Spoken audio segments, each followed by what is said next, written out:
मन में कुछ कर गुजरने की चाह हो तो मुश्किल से मुश्किल राह भी आसान हो जाती है। ऐसा ही कुछ कर दिखाया है धर्मशाला की पिंकी हरियान ने। धर्मशाला के मैक्लोडगंज में भगवान बुद्ध के मंदिर के पास 4.5 साल की मासूम पिंकी हरियान कभी अपनी मां के साथ लोगों के आगे हाथ फैलाकर भीख मांगती थी, लेकिन बुद्ध की दया और करुणा के प्रतीक तिब्बती शरणार्थी भिक्षु जाम्यांग ने अन्य भीख मांगने और कूड़ा बीनने वाले बच्चों के साथ उसे भी अपना बच्चा बनाकर उसे नई जिंदगी दे दी और अब ठीक 20 साल बाद MBBS की कठिन पढ़ाई पूरी कर ये छोटी सी बच्ची मरीजों की सेवा के लिए तैयार है। पिंकी बताती है कि साल 2004 में वो अपनी मां कृष्णा के साथ मैक्लोडगंज में त्योहारों के सीजन में बुद्ध मंदिर के पास भीख मांग रही थी। तभी भिक्षु जाम्यांग की नजर उन पर पड़ी। कुछ दिन बाद भिक्षु जाम्यांग चरान खड की झुग्गी बस्ती में आए, जहां वह लोग रहते थे और उसे पहचान लिया। उन्होंने उसके पिता कश्मीरी लाल से अनुरोध किया कि वह पिंकी को पढ़ाई के लिए उनके नए शुरू किए गए टोंगलिन चैरिटेबल ट्रस्ट के हॉस्टल में भेज दें। ये हॉस्टल चरान खड की गंदी झुग्गियों में रहने वाले उन बच्चों के लिए था जो भीख मांगते थे या फिर सड़कों पर कूड़ा बीनते थे। कश्मीरी लाल बूट पॉलिश करते थे। माता पिता ने शुरुआती ना नुकुर के बाद पिंकी को जाम्यांग को सौंप दिया। वे कहती हैं, मैं टोंगलिन चैरिटेबल ट्रस्ट के हॉस्टल में शामिल किए गए बच्चों के पहले बैच में थी। शुरू में बहुत रोती थी, घर वालों को याद करती थी, लेकिन धीरे धीरे बाकी बच्चों के साथ हॉस्टल में मन लग गया। धर्मशाला के दयानंद मॉडल स्कूल में अन्य बच्चों के साथ पिंकी का भी दाखिला करा दिया गया। पूछने पर कि बड़े होकर क्या बनेगी, पिंकी का एक ही जवाब होता था, डॉक्टर। हालांकि तब उसे इस पेशे के बारे में कुछ भी पता न था। भिक्षु जाम्यांग ने बताया कि पिंकी पढ़ाई में शुरू से बहुत अच्छी थी। 12वीं की परीक्षा उत्तीर्ण करने ही उसने नीट की परीक्षा भी पास कर ली थी। उसे किसी प्राइवेट कॉलेज में प्रवेश मिल सकता था, लेकिन वहाँ फीस बहुत ज़्यादा थी। इसीलिए उन्होंने उसे चीन के एक प्रतिष्ठित मेडिकल विश्वविद्यालय में साल 2018 में दाखिला दे दिया।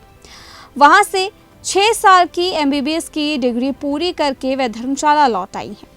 पिंकी जब हॉस्टल में रहकर पढ़ने लगी तो उसने अपनी मां को भीख मांगने से मना कर दिया। वह कहती हैं कि ये मुझे अच्छा नहीं लगता था। मां ने मेरी बात मान ली है। मेरे पिता भी बूट पॉलिश का काम छोड़कर अब गलियों में चादर और दरी बेचते हैं। उसका एक छोटा भाई और बहन है। सभी आधुनिक सुविधाओं से सुसज्जित टोंगलिन स्कूल में पढ़ते हैं, जिसका उद्घाटन साल 2011 में दलाई लामा ने किया था। पिछले 19 वर्ष से टोंगलिन के साथ जुड़े उमंग फाउंडेशन शिमला के अध्यक्ष प्रोफेसर अजय श्रीवास्तव के अनुसार भिक्षु जाम्यांग बच्चों को पैसा कमाने की मशीन बनाने की बजाय अच्छा इंसान बनाने के लिए प्रेरित करते हैं। उन्होंने धर्मशाला और आसपास की झुग्गी झोंपड़ियों के बच्चों के लिए अपनी सारी जिंदगी समर्पित कर दी है। उनके द्वारा अपनाए गए बच्चे डॉक्टर, इंजीनियर, पत्रकार और होटल मैनेजर आदि बन चुके हैं, जो कभी भीख मांगते थे या कूड़ा बीनते थे। श्रेय भिक्षु जाम्यांग और टोंगलिन की पूरी टीम को देते हैं। वह ये भी कहती हैं कि उनके माता पिता ने शिक्षा के महत्व को समझकर हर कदम पर उनका साथ दिया, जबकि जाम्यांग का कहना है कि शुरुआत में उन्हें नहीं पता था कि बच्चों में इतनी प्रतिभा छुपी हुई है। वह तो ये सोचकर बच्चों के साथ जुड़े थे कि उन्हें थोड़ा बहुत पढ़ा लिखा देंगे ताकि वे अपना नाम लिखना सीख जाएंगे, लेकिन झुग्गी झोंपड़ियों के वही बच्चे अब समाज को प्रेरणा दे रहे हैं। मेरा नाम डॉक्टर पिंकी हरियान है और अपने नाम के आगे ये डॉक्टर लगाना मुझे बहुत ही अच्छा महसूस हो रहा है। एंड अगर इस जर्नी की बात करें तो मेरी जर्नी जो है 4.5 ईयर्स की जब मैं थी तब मेरी ये जर्नी स्टार्ट हुई है। एंड उस टाइम पे ही मैं हॉस्टल में गुरुजी ने मुझे सेलेक्ट किया था और सबसे पहली बार गुरुजी ने मुझे हिज हॉलीनेस गुरुजी के टेंपल के बाहर भीख मांगते हुए देखा था। उस टाइम पे मेरे को इतनी चीज़ें याद नहीं है बिकॉज़ बहुत छोटी थी ऑफ कोर्स। तो मुझे इतना याद है कि मैं मम्मी के साथ भीख मांगने जाया करती थी एंड कुछ मंक्स वगैरह स्नैक्स वगैरह ये सब दिया करते थे। एंड फिर हॉस्टल में मैं आ गई थी 2004 में। एंड उस टाइम पे लाइक एक इंटरव्यू हुआ था।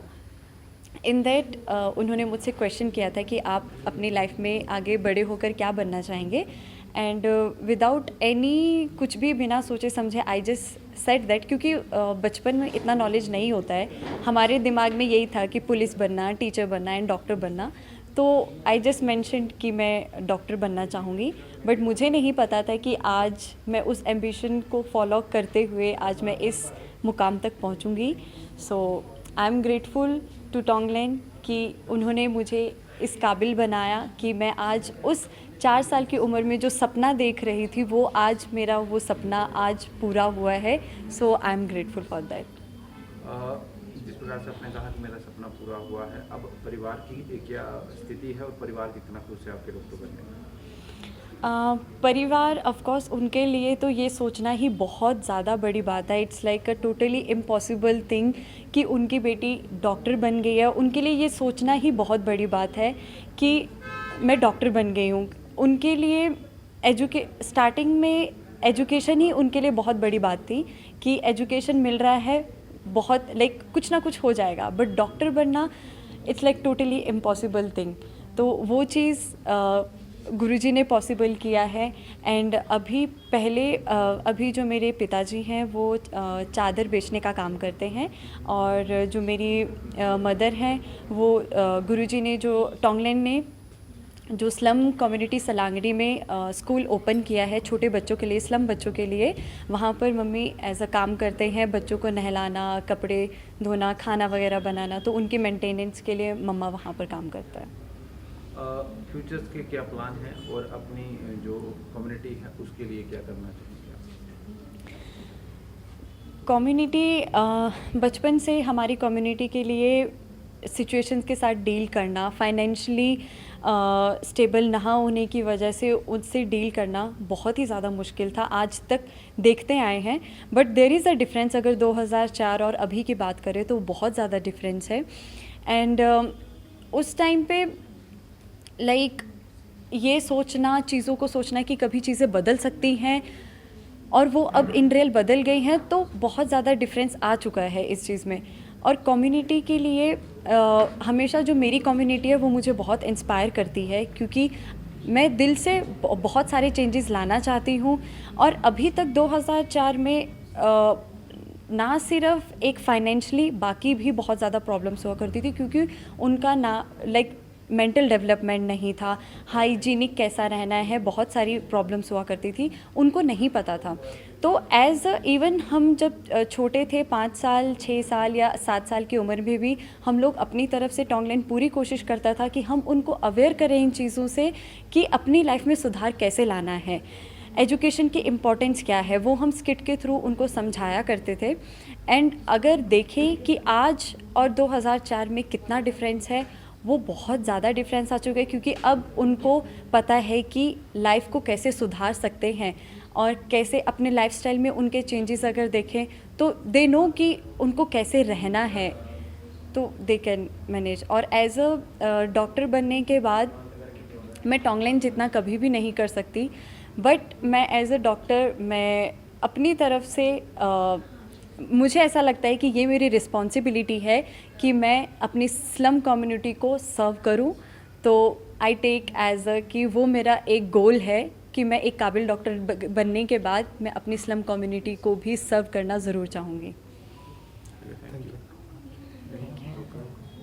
के लिए रोल है वो सिर्फ स्कूल का सीमा तक नहीं, वो पेरेंट्स दौरान से पेरेंट्स जैसे पेरेंट में जाना चाहता हूँ, पंजाब में जाना चाहता हूँ, दिल्ली में जाना चाहता हूँ, हम स्कॉलरशिप देते हैं, पैसा देते हैं, लेकिन पैसा अकेला काम नहीं कर सकते। बच्चों को इमोशन को देखभाल करना पड़ेगा।